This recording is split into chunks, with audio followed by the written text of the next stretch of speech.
Hi there, thanks for stopping by. I've got early access to the new Need For Speed Unbound, so we're going to take a look at the settings and all the configuration options that are available. So when you get the game on day one, you are ready to get into racing as fast as possible. If you're like me, you like to plan out ahead of time so you kind of know which options you're going to pick and what settings are available. That way you can just blast through it when you open the game and you know exactly what's going on. So hopefully this little inside look will be beneficial, and if it helps you out in any way, please consider leaving a like on the video. And if you like to have fun and love video games, consider subscribing as well. Alright, with that being said, let's get into the settings.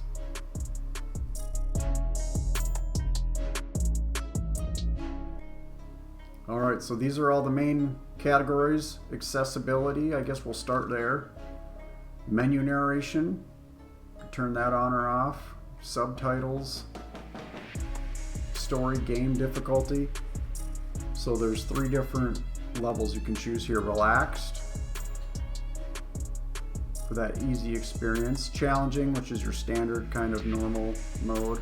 And then intense, so you can see all the different stats it changes there based on whatever difficulty you feel like playing. You got colorblind mode, chat speech to text, chat text speech, chat text size, camera shake. A lot of times this is good to turn down, even if you're not really sensitive to it. It just helps the gameplay and helps you see what you need to be seeing. I know I turn it off on a lot of my games, especially like competitive first-person shooters. So motion blur, that's kind of subjective, I guess. On a game like this, I would probably leave it on just to help with that sense of speed while you're driving. But competitive first-person shooters, which I mainly play, I would turn this off just so it's easier to spot people. Lighting control, this will reduce the amount of flashing lights and stuff that is a problem for some people. So that takes care of accessibility. We'll go over to the game. Some of this stuff is a repeat from the accessibility mode. Game difficulty, display minimap, on or off, enable crossplay, and you can choose whether or not to display the speedometer. Okay, so in the driving section, we've got automatic or manual. Looks like auto reverse. Unit system shown, imperial or metric.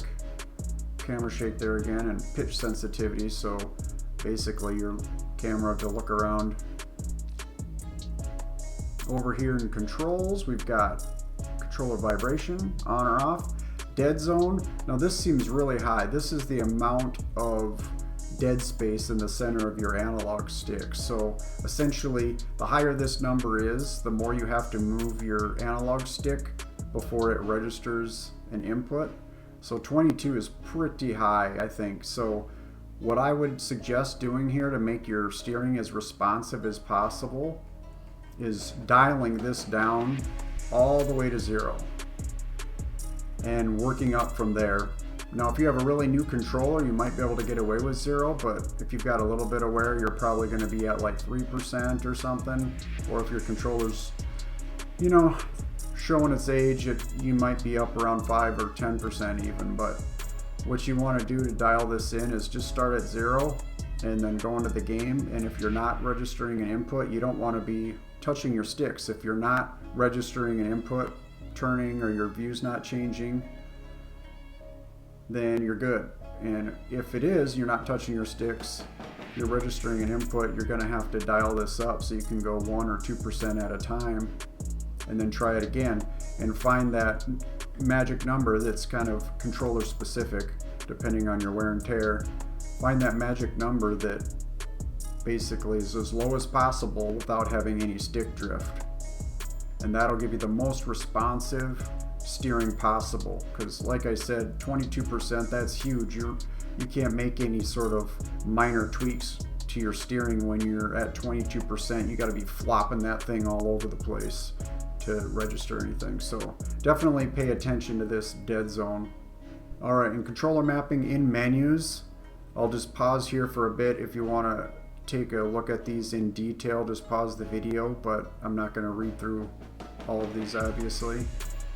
But this is the mapping for in menus, and then the controller mapping for in world. These are Xbox settings, by the way, so console settings is basically what we're looking at here. This isn't covering all the PC specific stuff. Graphics, not a whole lot here. We got motion blur on and off, colorblind mode on or off, and gamma correction, so that's your brightness here, defaults to 50. You can tweak that if you need to for your monitor. Audio, so we've got audio channel, headphones, stereo, 5.1, 7.1. Auto is default, dynamic range, full range or reduced range. Speech focus mode on or off. Your master volume, music master volume, I've got all this set to 0 like I said, so I don't offend anybody, but you've got a lot of control on music volume on all these different sections. So you've got garage music, event music, open world music, pursuit music, and free roam music. You can set free roam music to never, auto, which is kind of designed experiences where there's key situations where certain songs will kick on, or always where it's constant music and free roam. And this is the volume of the actual cars, I believe, with the engine noises and stuff. Speech volume, effects volume, user interface volume, cop scanner volume, voice over IP settings and volume. So lots of options here in the audio section.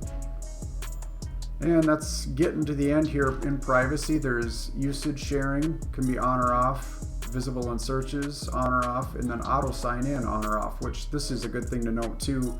You can turn this off, which will basically keep you offline when you boot up the game. You won't be logged into the EA servers, you'll be kept offline. And I believe you can play most of the experiences here, I know at least the story, offline, so it doesn't necessarily force you into being online all the time. So yeah, and credits, and that's about it. So that's a good look at all of the settings here in Need for Speed Unbound. If this video was helpful to you at all, please consider giving it a like.